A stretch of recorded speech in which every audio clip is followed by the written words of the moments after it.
इस क्वेश्चन में एक ट्यूब को रोटेट कराया जा रहा है, एक एक्सिस के अबाउट ट्यूब को फ्लूइड से फिल करके रोटेट कराया जा रहा है।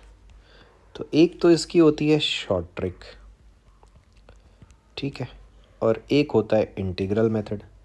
वो दोनों मैं आपको बता रहा हूँ। शॉर्ट ट्रिक क्या है, ये पूरा मास अगर ज़ीरो डिस्टेंस पे होता तो इस पर सेंट्रीपिटल फोर्स की ज़रूरत पड़ती m ओमेगा स्क्वायर ज़ीरो, और अगर पूरा मास l डिस्टेंस पे होता तो m ओमेगा स्क्वायर r। इस केस में आता है फोर्स इसका एवरेज। एवरेज क्यों आता है? क्योंकि ये जो फोर्स है x के प्रोपोर्शनल आता है। वो अभी हम लोग दूसरा मेथड जब देखेंगे, पूरा इंटीग्रेशन मेथड, तो उसमें मैं आपको बताऊंगा, ठीक है। तो फिलहाल अगर आपको शॉर्टेस्ट ट्राई करना है तो आप ऐसे ट्राई कर सकते हो, m ओमेगा स्क्वायर l/2 ये फोर्स आता है। नाउ फोर्स इज F, मास की जगह इसने बोला है 2m ले लो भाई, और ओमेगा आपको कैलकुलेट करना है, लेंथ है 1 अपॉन ये 2, ये टर्म तो पूरा ज़ीरो है। तो अगर यहाँ से मैं ओमेगा निकालूँ तो ये वैल्यू आती है √f/m, and if you compare it with f/α/m तो अल्फ़ा तो आ गया बच्चों 1।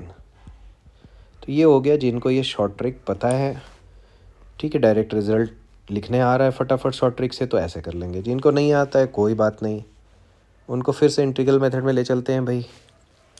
इंटीग्रल मेथड लगाते कब है? जब कोई चीज़ वेरी करती है।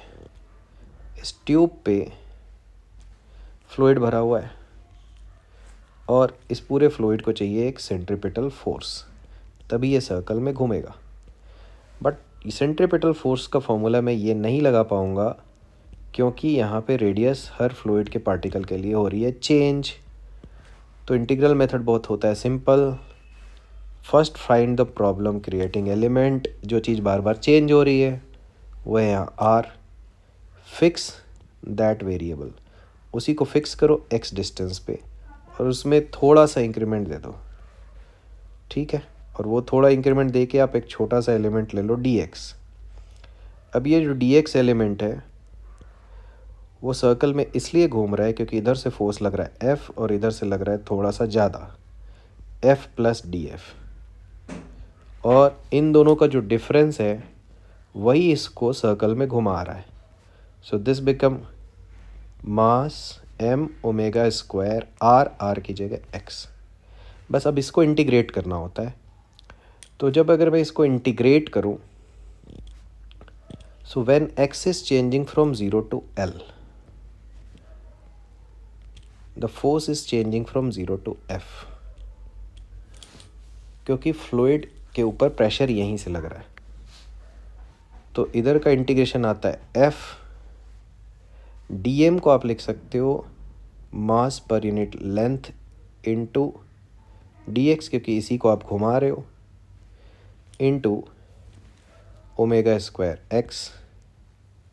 सो if you integrate from 0 to l, this comes out to be m omega square upon l x square by 2, 0 to l। तो आपको दिख रहा है कि ये वही वैल्यू आती है m ओमेगा स्क्वायर l/2, जो कि हमने अभी एवरेज वाले मेथड से निकाला था, ठीक है। तो अगर आपको डिटेल में देखना है इंटीग्रल मेथड, अगर आपको नहीं आता है तो भी आप यहाँ से सीख सकते हो, बहुत सिंपल सा है।